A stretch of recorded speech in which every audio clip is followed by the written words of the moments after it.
उसने अपनी स्त्री से कहा कि बर्तन दे दो, मैं दूध निकालता हूँ। तब उसकी पत्नी ने दूध का पात्र दे दिया और बछड़े को खोलकर गाय के पास भेज दिया। परंतु बछड़े ने जैसे ही थोड़ा सा दूध पिया, उसे तुरंत गाय के पास से हटा दिया गया।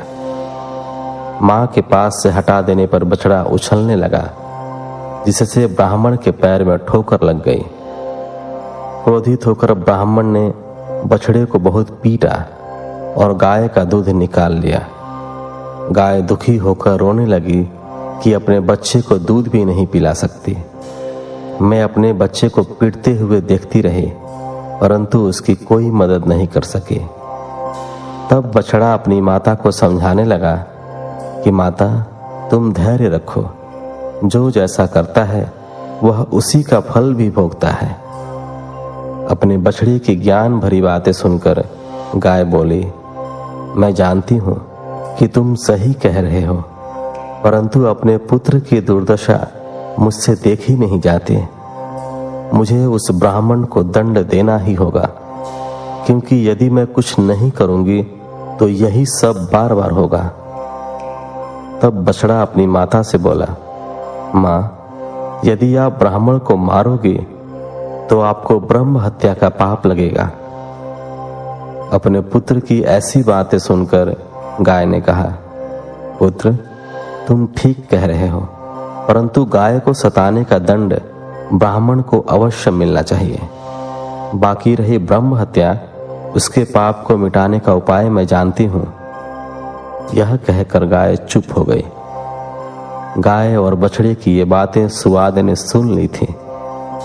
यह सब सुनकर उसने सोचा कि मैं अपनी माँ की अस्थियां लेकर काशी जा रहा हूँ, परंतु मैं यह भी देखना चाहता हूँ कि गाय ब्रह्म हत्या के पाप से कैसे मुक्त होती है और अपना बदला कैसे लेती है। प्रातःकाल होने पर सुवाद वहां का दृश्य देखने लगा। उस दिन ब्राह्मण ने अपने पुत्र से दूध निकालने के लिए कहा। उसके पुत्र ने भी गाय के बछड़े को पीटना शुरू कर दिया, जिससे गाय को क्रोध आ गया और उसने अपने सींगों का प्रहार करके लड़के को बगल में कर दिया। यह देखकर ब्राह्मण ब्राह्मणी दोनों दौड़ते हुए अपने पुत्र के पास आए, परंतु कुछ ही देर में उनके पुत्र के प्राण पखेरु उड़ गए। तब हाहाकार मच गया, सब रोने लगे। ब्राह्मण ने पीट पीट कर गाय और उसके बछड़े को घर से निकाल दिया। ब्रह्म हत्या की दोषी उस गाय का रंग सफेद से काला पड़ गया। जैसे ही गाय और बछड़ा घर से निकले, वह पथिक सुवाद भी उनके पीछे पीछे चल पड़ा। वह देखना चाहता था कि गाय क्या करती है और कहाँ जाती है। चलते चलते वे नर्मदा नदी के किनारे पहुंचे, जहां पर पहले से ही नंदिकेश्वर महादेव विराजमान थे।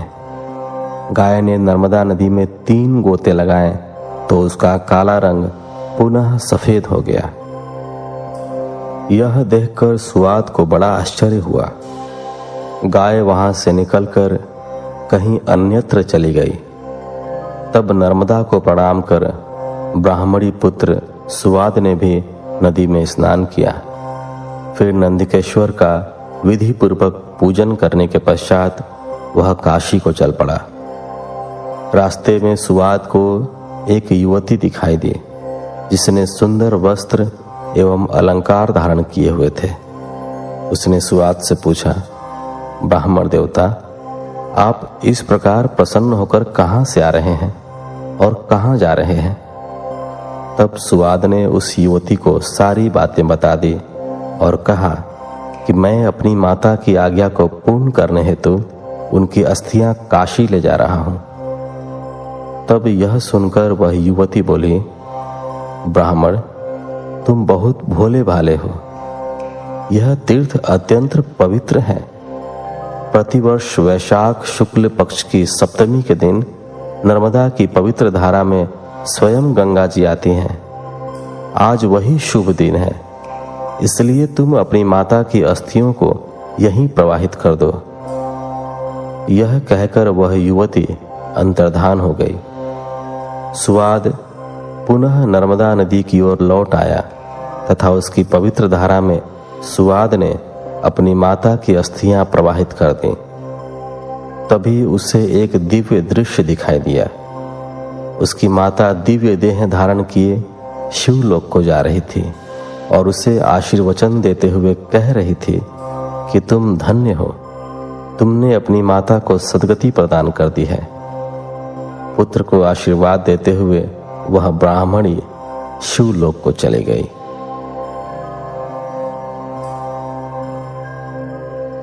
सातवां अध्याय।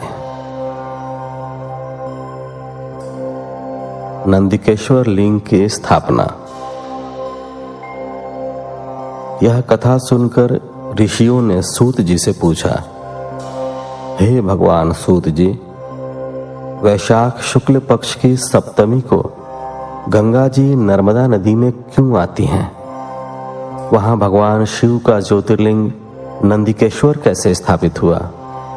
कृपा कर हमारी इस जिज्ञासा को शांत कीजिए।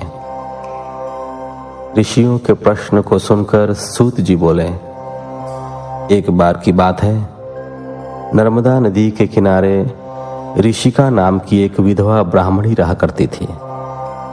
तरुणावस्था में ही उसका पति पूर्व जन्म के पापों के कारण चल बसा था। तभी से ऋषिका भगवान शिव के चरणों को ध्यान करने लगी तथा उसने अपना सारा जीवन शिव जी के पूजन, ध्यान और व्रत में लगा दिया। उसने एक पार्थिव लिंग स्थापित किया और महादेव जी की कठोर तपस्या करनी आरंभ कर दी। एक दिन एक बलवान मायावी राक्षस घूमता हुआ उस स्थान पर आ गया और बाल विधवा तपस्विनी को देखकर उस पर मोहित हो गया, परंतु वह ब्राह्मणी अपनी आराधना में ही लगी रही। तब वह उसे डरा धमकाकर पाने की कोशिश करने लगा। तब ऋषिका डरकर शिव जी की मूर्ति से चिपक कर रोने लगी और शिव जी से रक्षा करने हेतु प्रार्थना करने लगी। भक्त वत्सल भगवान शिव तुरंत अपने भक्त की रक्षा के लिए उस ज्योतिर्लिंग से प्रकट हुए और उस पापी राक्षस को भस्म कर दिया। फिर उस ब्राह्मणी से बोले, ब्राह्मणी, मैं तुम्हारी तपस्या से बहुत प्रसन्न हूं, वर मांगो। अपने आराध्य त्रिलोकीनाथ भगवान शिव को इस प्रकार अपने सामने पाकर वह दीन ब्राह्मणी शिव जी की स्तुति करने लगी और बोली, हे जगत का कल्याण करने वाले, भक्तों के दुखों का नाश करने वाले देवाधिदेव भगवान शिव, आपने आज मेरे पतिव्रत धर्म की रक्षा करके मुझ पर बहुत बड़ा उपकार किया है। यदि आप मुझे कुछ देना चाहते हैं तो मेरी एक अभिलाषा को पूरा कीजिए। आप सदा मेरे द्वारा स्थापित इस पार्थिव मूर्ति में निवास करें। ऋषिका के वचनों को सुनकर शिवजी प्रसन्नतापूर्वक उस लिंग में समा गए। उस समय आकाश से फूलों की वर्षा होने लगी। सारे देवता शिव जी की प्रशंसा करते हुए वहां आ गए। उसी समय पतित पावनी श्री गंगा जी भी वहां आ गईं और उस ब्राह्मणी से बोली, कल्याणी, जहां भगवान शिव का निवास होता है वहां मेरा आगमन अवश्य होता है। इसलिए वैशाख में शुक्ल पक्ष की सप्तमी तिथि को मेरा यहाँ आगमन होगा। ऋषियों, उसी दिन से उस पार्थिव लिंग का नाम नंदिकेश्वर हुआ और उसमें भगवान शिव का वास हुआ और गंगा जी भी प्रत्येक वैशाख शुक्ल पक्ष सप्तमी को वहां आने लगी। यह दिव्य तीर्थ पापों का निवारण करने वाला है।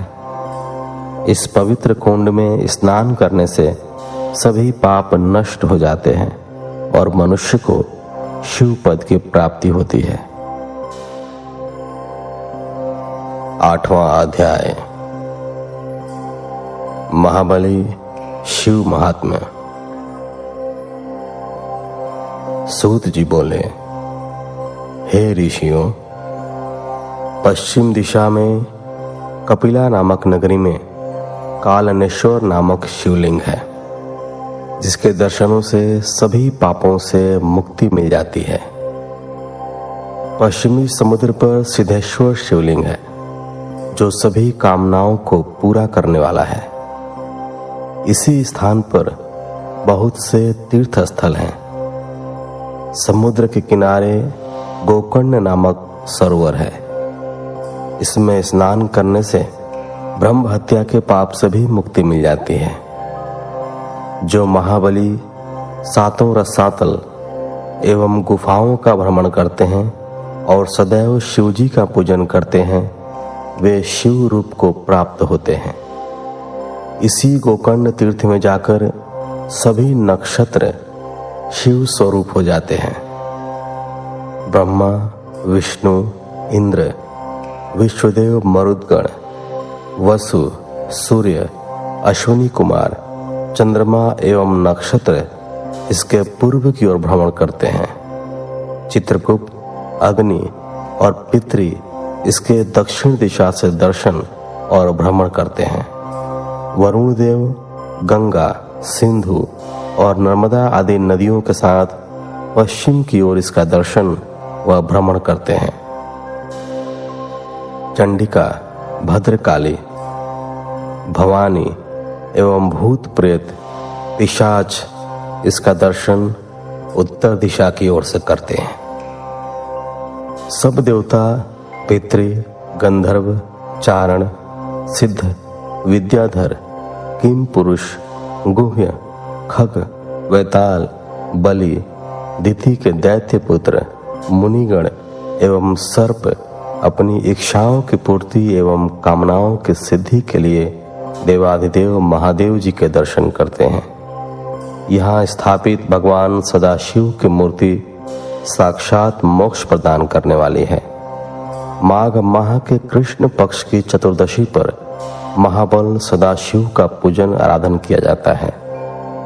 इस परम पवित्र प्रतिमा के पूजन से एक चांडालिनी भी अपने पापों से मुक्त हो गई थी और उसे अंत में परम पवित्र शिवलोक की प्राप्ति हुई। 9वां अध्याय। चांडालिनी की मुक्ति। सूत जी बोले, हे ऋषियों, अब मैं आपको उस चांडालिनी की कथा सुनाता हूं। वह चांडालिनी पूर्व जन्म में एक ब्राह्मण कन्या थी। विवाह योग्य होने पर उसके पिता ने उसका विवाह एक ब्राह्मण युवक से कर दिया। विवाह होने के पश्चात वह भोग विलास में डूब गई। विलास के कारण उसका पति बीमार होकर मृत्यु को प्राप्त हो गया, परंतु उसकी भोग की लालसा पूर्ववत ही रही। अब तो वह स्वतंत्र थी। अपनी इच्छाओं को पूरा करने हेतु वह वेश्या बन गई। तब उसके परिवार वालों ने उसे घर से निकाल दिया और उसे जंगल में छोड़ा। वहां जंगल में भटकते हुए एक दिन वह एक शूद्र के घर जा पहुंची। इस प्रकार एक युवती को सामने पाकर वह शूद्र उसे पाने की इच्छा करने लगा। तब वह उसके साथ वहीं रहने लगी। उस शूद्र के साथ रहते हुए उसने मांस, मदिरा तथा अभक्ष्य वस्तुएं खानी शुरू कर दी। एक दिन वह शूद्र किसी कार्य से बाहर गया था। तब उसे बड़ी जोर से भूख लगी। अपनी भूख शांत करने के लिए उसने अपनी तलवार से आंगन में बंधे बछड़े को काट डाला और उसका मांस खा लिया। इस प्रकार उसने अपने जीवन में सब प्रकार के पाप किए तथा मृत्यु काल आने पर मृत्यु को प्राप्त हुई। यमराज उसे नरक ले गए और वहां उसने नरक की यातनाएं भोगी। अगले जन्म में उसका जन्म एक शूद्र चांडाल के घर हुआ। वह अंधी जन्मी थी और अपने पूर्व जन्म के पापों के कारण कोढ़ी हो गई थी। उसके आसपास कोई नहीं भटकता था। एक बार उसने कुछ लोगों को सदाशिव के गुणों का गान करते हुए सुना।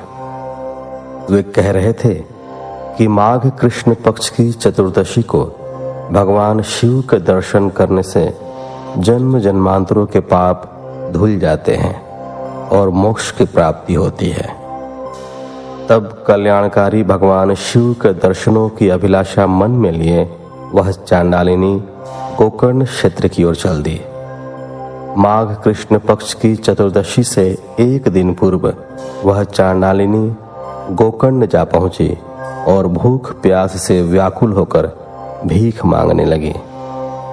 जब वह एक बनिए के दरवाजे पर भीख मांग रही थी तो बनिए ने उसकी झोली में बैल के गले की मंजरी डाल दी। जब उस भिखारिन ने उसे छू कर देखा तब उस मंजरी को उठाकर फेंक दिया। सौभाग्यवश वह मंजरी शिवलिंग पर जाकर गिरी। उस चांडालिनी के सारे पाप उस मंजरी के शिवलिंग पर चढ़ते ही नष्ट हो गए।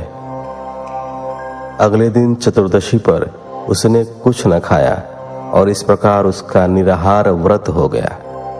भूख के मारे पूरी रात जागी, इसलिए जागरण का फल भी उसे मिल गया। भगवान शिव अपने भक्तों पर सदा अपनी कृपा दृष्टि रखते हैं। उन्होंने उस गरीब चांडालिनी के पापों को नष्ट कर दिया और उसकी इच्छा से उसकी मृत्यु हो गई। उसे शिवलोक ले जाने के लिए विमान आ गया। उस दिव्य विमान से वह सदा के लिए सद्गति पाकर शिवलोक को चली गई। हे ऋषियों, इस प्रकार अज्ञानता या भूलवश किया गया भगवान शिव का दर्शन व पूजन भी भगवान शिव को प्रसन्न करता है और भक्तों को मोक्ष प्रदान करता है। 10वां अध्याय। लोक हितकारी शिव महात्म्य दर्शन। सूत जी बोले, हे ऋषियों, इक्ष्वाकु वंश में एक बड़ा पुण्यात्मा राजा हुआ जिसका नाम मित्रसह तथा उसकी पत्नी का नाम दमयंती था। वह अति पतिव्रता व धर्मपरायण स्त्री थी। एक दिन राजा शिकार खेलने वन को गए। वहां उन्होंने कुमठ नामक दैत्य को एक महात्मा को परेशान करते देखा। उन महात्मा के कष्टों को दूर करने के लिए उन्होंने उस राक्षस को मार डाला। तत्पश्चात वापस आकर अपना राजकाज देखने लगे। उधर उस दानव के छोटे भाई कपट ने राजा से बदला लेने के लिए रसोइये का वेश बनाया और राजमहल में नौकरी करने लगा। एक बार गुरु जयंती के अवसर पर राजा मित्रसह ने अपने गुरु वशिष्ठ को भोजन के लिए आमंत्रित किया। गुरुदेव राजा के घर पधारे। उस कपटी राक्षस ने राजा से बदला लेने के लिए खाने में मांस मिला दिया और वह भोजन वशिष्ठ जी को परोस दिया। परंतु गुरु वशिष्ठ ने भोजन करने से पूर्व ही जान लिया कि इस भोजन में मांस है। यह देखकर मुनि को राजा पर क्रोध आ गया और उन्होंने राजा को सदा के लिए राक्षस बन जाने का शाप दे दिया। शाप सुनकर राजा रोने गिड़गिड़ाने लगा और बोला, मुनि श्रेष्ठ, मुझे क्षमा कर दें, यह अपराध मैंने नहीं किया है। राजा के वचनों को सुनकर वशिष्ठ मुनि सोच में डूब गए। तब उन्होंने अपने दिव्य दृष्टि से जान लिया कि अपराध रसोइये का है, जो कि वास्तव में एक राक्षस है। तब वे राजा से बोले, राजन, तुम्हारा रसोइया एक कपटी राक्षस है। उसी ने जानबूझकर भोजन में मांस परोसा है। मैं अपना शाप वापस तो नहीं ले सकता, परंतु इसका असर कम कर सकता हूं। तू 12 वर्षों तक राक्षस रहेगा। यह कहकर मुनि वशिष्ठ वहां से चले गए। उस शाप के कारण राजा राक्षस बन गया और वनों में भटकने लगा। वह जीवों को मारकर खाता था। एक दिन वह भूखा भटक रहा था। तभी उसने एक आश्रम में किशोर अवस्था के एक युवक को मुनि